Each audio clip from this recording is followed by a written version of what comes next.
ഇന്ന് ഡോക്യുമെൻറ്റേഷന് വന്ന കുട്ടികൾ എൻ്റെ അടുത്ത് ഇങ്ങനെ സംസാരിച്ചുകൊണ്ടിരുന്നപ്പം ഒരു 4 പേരായിരുന്നു ഉണ്ടായിരുന്നത്.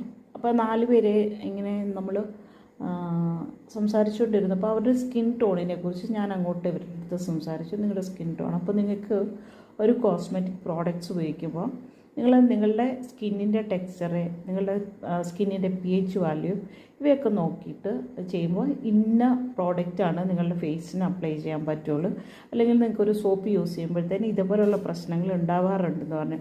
അപ്പം അവിടെ ഒരു കുട്ടി എൻ്റെ അടുത്ത് പറഞ്ഞു, ഞാനൊരു സോപ്പ് ഉപയോഗിക്കുമ്പോഴത്തേന് എനിക്ക് ഇപ്പോൾ ഉണ്ടാക്കുന്ന ഡോ സോപ്പ് വെച്ച് ബാക്കി എല്ലാ സോപ്പ് ഉപയോഗിക്കുമ്പോഴും എൻ്റെ സ്കിന്നിനകത്തിങ്ങനെ ഇച്ചിങ് ഉണ്ടാവാറുണ്ട് മാം, അതേപോലെ കുറച്ച് പ്രശ്നങ്ങൾ ഉണ്ടാവാറുണ്ടെന്ന് പറഞ്ഞു. അപ്പം ഞാൻ ആ കുട്ടീൻ്റെ ഇത് ഫേസ് നോക്കിയപ്പോഴത്തേനെ നമുക്ക് മനസ്സിലാക്കി കുട്ടിയുടെ സ്കിൻ ടെക്സ്ചർ ഇതല്ലേ എന്ന് ചോദിച്ചപ്പോൾ ആ കുട്ടി പറഞ്ഞു അതേന്ന് പറഞ്ഞു. അപ്പോൾ സ്കിൻ ടെക്സ്ചർ അനുസരിച്ച് ആ കുട്ടിക്ക് വേണ്ട സോപ്പ് പ്രിഫർ ചെയ്തു. അപ്പോൾ എൻ്റെ അടുത്ത് ചോദിച്ചു ഇപ്പം എൻ്റെ കയ്യിലുണ്ടോ എന്ന് ചോദിച്ചപ്പോൾ എനിക്ക് അവർക്ക് കൊടുക്കാനായിട്ടില്ലായിരുന്നു. അപ്പോൾ എൻ്റെ അടുത്ത് നമ്പർ തന്നിട്ട് പറഞ്ഞു വരും ദിവസങ്ങളിൽ ഞാൻ ഇവിടെ പഞ്ചായത്തിൽ പിന്നെയും വരുന്നുണ്ട്, അപ്പോൾ കോണ്ടാക്റ്റ് ചെയ്തിട്ട് സോപ്പ് വാങ്ങാമെന്ന് പറഞ്ഞിട്ടുണ്ട്. അപ്പോൾ ഒരാളുടെ സ്കിൻ ടോൺ അപ്പോഴേ പറഞ്ഞപ്പോൾ ആളൊരു എന്താ പറയുന്നത് ഇത് സോപ്പാണ്, ഒരു ബീറ്റ്റൂട്ടിൻ്റെ സോപ്പും കൊണ്ടാണ് പോയത്.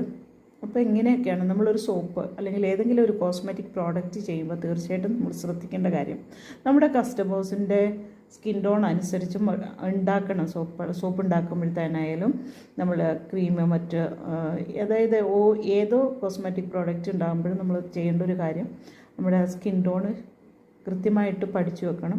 അപ്പോൾ അങ്ങനെ പഠിച്ചു വെച്ചെങ്കിൽ മാത്രമേ നിങ്ങൾക്ക് കസ്റ്റമറിന് നല്ല രീതിയിലൊരു പ്രോഡക്റ്റ് നിങ്ങൾക്ക് അവർക്ക് പ്രൊവൈഡ് ചെയ്യാൻ പറ്റുള്ളൂ.